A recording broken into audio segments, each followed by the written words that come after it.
भैया मेरे बेटे को एक को ख़त्म कर दिया बिल्कुल, और एक मौत के मुंह में है मेरा बच्चा। साउथ ईस्ट दिल्ली के गोविंदपुरी भूमिहीन कैंप में बीते 8 नवंबर 2023 को 3 सगे भाइयों पर कई बदमाशों ने छुरी से ताबड़तोड़ हमला किया, जिसमें बड़े भाई आजाद की हॉस्पिटल ले जाते वक्त मौत हो गई और जख्मी भाइयों का हॉस्पिटल में इलाज हुआ। बताया जा रहा है कि जुनैद नाम का शख्स अपनी मीट की दुकान पर कुछ बदमाशों को लेकर बैठा हुआ था। तभी आजाद वहां से गुजरा और जुनैद ने उसे रोका और पार्टी करने के लिए पैसे मांगने लगा। जुनैद आजाद को पहले से ही जानता था। आजाद ने पैसे देने से मना किया तो जुनैद के पास बैठे हिस्ट्री शीटर बदमाशों ने आजाद के साथ आए उसके छोटे भाई को थप्पड़ मार दिया। ये देख फिर आजाद के साथ ही हाथापाई हुई। फिर आजाद और उसका छोटा भाई वहां से चले गए। फिर जुनैद ने अपनी मीट की दुकान से छुरियां लेकर अपने बदमाश साथियों के साथ आजाद और उसके दोनों छोटे भाइयों को घेरा और ताबड़तोड़ छुरियों से हमला शुरू कर दिया। तीनों भाइयों को गंभीर रूप से घायल कर दिया गया। फिर तीनों भाइयों को हॉस्पिटल पहुंचाया गया। आपको बता दें, बड़े भाई आजाद की हॉस्पिटल ले जाते वक्त मौत हो गई। वहीं थाना गोविंदपुरी ने संगीन अपराधों में मामला दर्ज करके आरोपी जुनैद व उसके बदमाश साथियों को जेल की सलाखों के पीछे भेज दिया है।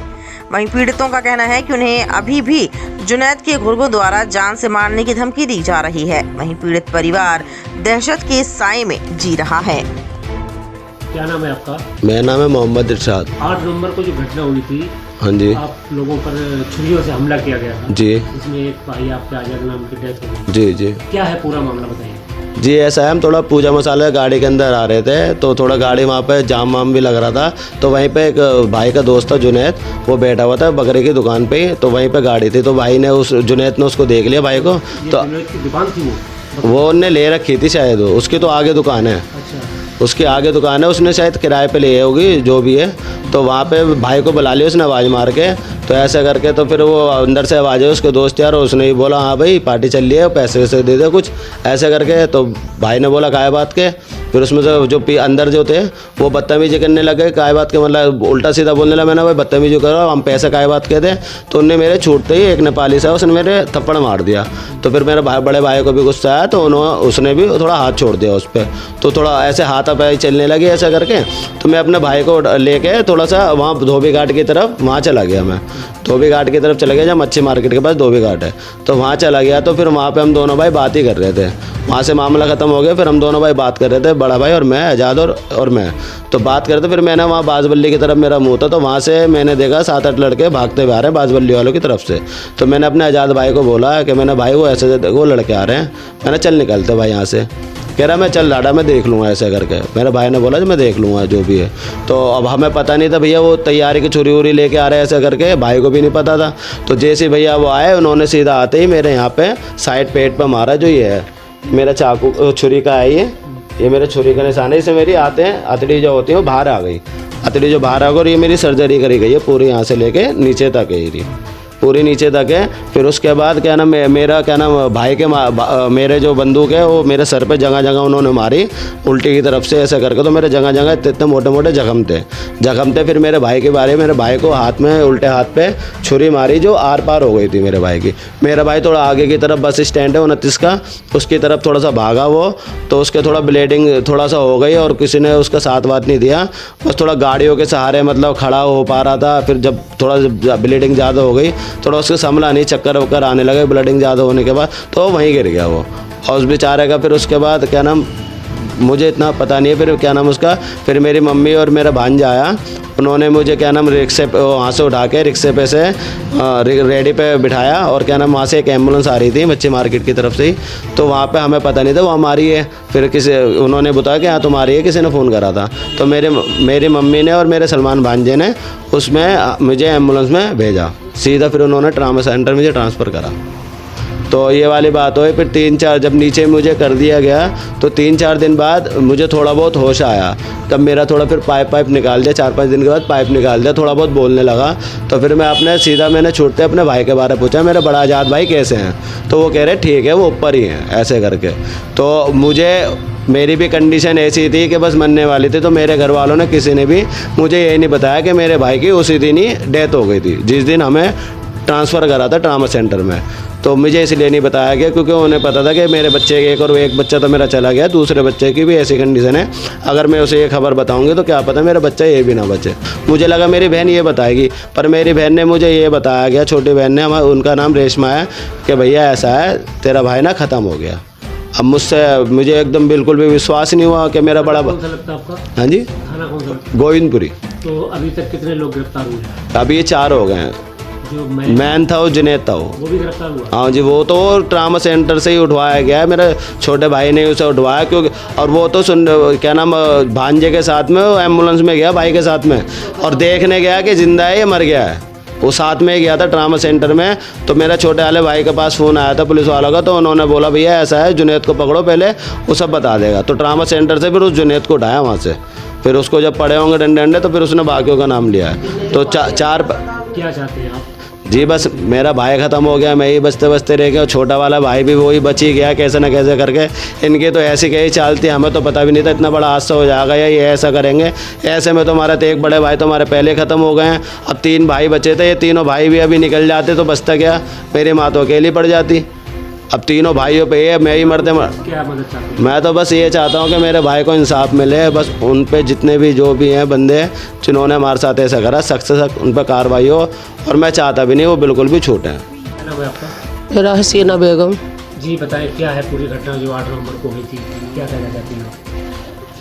भैया मेरे बेटे को एक को ख़त्म कर दिया बिल्कुल, और एक उनका एजाद मोहम्मद एजाद था, और एक मौत के मुंह में है मेरा बच्चा इरशाद मोहम्मद, और एक के छोटा सबसे छोटा सादाब, वो भी मोहम्मद सादाब है, उसके गले पे मारी छुरी, और क्या क्या मैं उसमें ख़त्म है। मैं ज़्यादा से ज़्यादा यही चाहूँगी, उसके बच्चे हैं छोटे छोटे, बच्चों को भी इंसाफ मिलना चाहिए, और भी बच्चे तड़पते हैं, पापा कहाँ से ला के दें, मैं पापा इंतज़ार करते हैं बच्चे, हमारा पापा आ रहा चीज़ लेकर आएगा, पापा मैं कहाँ से दूँगी उन बच्चों को बाप उनका, ये बताओ। और अब भी जाते हैं हमें धमकी मिलती रहे, मैं कैसे भेजूँ बताओ, मैं क्या करूँगी। आप लोग डरते शायद? हम डर के मारे भेजते नहीं, हम कहीं किराए पे रह रहे हैं माँ के बाहर कि संगम बिहार में रहने लगे हम, जो अब भी खतरा मेरा बच्चों का भी और मेरा भी, हम वहाँ से जाने से मजबूर हो रहे हैं भैया, कैसे जाए वहाँ पे। माँ धमकी सुन के आती हूँ, क्या है जो गवाह देंगे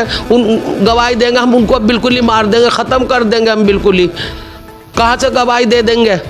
तो ये बहुत बड़ा आपके हाथ, ये बहुत, अब ये इतना बड़ा अरसा हुआ है, ये मामूली बात नहीं है। देखो 3 बच्चों पे हैं, मेरे बेटे हैं, इनके पापा भी नहीं हैं, तो क्या कर रहा है भैया। मैं कानून से यही कहूँगी कि इन्हें सख्त से सख्त सज़ा मिलनी चाहिए भैया, और मुझे इंसाफ मिलना चाहिए मेरे बच्चों का। वे छोटे छोटे बच्चे हैं, उस साथ के 2 बच्चे हैं छोटे छोटे, रात को वे रोते इंतज़ार करते हैं हमारे पापा आएंगे, हमारे पापा आएंगे। जिनकी मृत्यु हुई है वो मेरे साले हैं तीनों, जिसमें एक की मृत्यु हो गई है, 2 बहुत ही सीरियस कंडीशन में हैं। तो उनके ऊपर क्या हुआ, वो मेरा साला जो है वो आज़ाद है ना। कब पता लगा है? मेरे को जब पता लगा कि मेरे को फ़ोन आया, किसी ने फ़ोन किया मेरे को कि भाई ऐसा आपके साले को गोली मार दी है, चाकू और गोली मारे गए हैं, और 2 साले मर गए हैं आपके, और एक साले के जो लगी है गर्दन पर लगी है तो वो भाग गया, तो जिसको चाकू लगा है। जब मुझे पता चला तो जब तक मैं आया, जब तक उन्होंने पुलिस ले जा चुकी थी। जब मैं घटनास्थल पर पहुंचा तो वहाँ कोई नहीं मिला, पुलिस ले जा चुकी थी, और सुनने में आया कि कम से कम 1-1.5 घंटे वो वहीं पड़े रहे। उनका जो आज़ाद है उसका ना हाथ में चाकू लगा था, इस पार से उस पार हो गया था। चाकू था वो बकरे काटने वाली छुरी थी। जो जुनैद था ना जिससे लड़ाई हुई है, तो वो जुनैद के बकरे की दुकान है, तो वो आज़ाद ने अपनी गाड़ी ले जाके वहाँ खड़ी की, तो जुनैद ने उसे बुलाया, तो उसके पास जुनैद की दुकान में 3-4 लड़के और बैठे थे जो क्रिमिनल टाइप के हैं, उनके क्रिमिनल रिकॉर्ड हैं, तो दारू वारू पी रहे थे। तो उन्होंने बोला भाई पैसे दे भाई कुछ खर्चे पानी के लिए, तो आज़ाद ने मना किया कि भाई मेरे पास पैसे नहीं, मैं भी नहीं दे सकता भाई। तो इस बात पे उन्होंने गाली वाली दी, क्या तू क्या तेरा तो बाप भी देगा ये वो, उस तरह गाली उल्टा सीधा बोलने लगे। तब उससे बर्दाश्त नहीं हुई, तब उसने आज़ाद ने बोला उससे कि भाई नहीं दूंगा जाइए हो। तो इसी बात पर उन्होंने हाथापाई कर ली उससे। वो हाथापाई किसी तरह छोड़ा। इनके जो आज़ाद के जो छोटे भाई थे तो पास ही में खड़े थे, उनका दुकान के पास ही घर था, उनका बकरे की दुकान के पास ही। तो उन्हें पता चला कि भाई से कहा सुनिए, तो वो भाई भी आए तो बीच बचाव कराने, तो उन्होंने हाथापाई थोड़ी बहुत हुई तो बीच बचाव करा के चले गए। तो ये उन्होंने बोला कोई बात नहीं बेटा, अभी तो छोड़ रहे हैं, अभी तेरे को बताते हैं। तो उन बदमाशों ने क्या किया, उन्होंने अपने फ़ोन करके अपने और बंदों को बुलाया। सुनने में आया इस तरीके से, जो मेरा साला ना जिसके गर्दन पर लगी है, उसने मेरे को बताया कि भाई साहब इस तरह से घटना है ये वाली।